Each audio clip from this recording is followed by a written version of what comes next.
To show moon phase for today on your lock screen on Samsung Galaxy S24 Ultra, you have to add moon phase widget to the widget bar on your lock screen. To do so, swipe on the top of the screen and then tap setting icon. Scroll down the screen to find wallpaper and style. Tap wallpaper and style and then tap the lock screen thumbnail. Tap the widget bar, scroll down the widget screen, tap weather, and then tap moon phase widget to add this widget to the widget bar.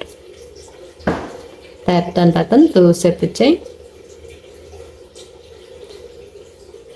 To see the result, go to your lock screen.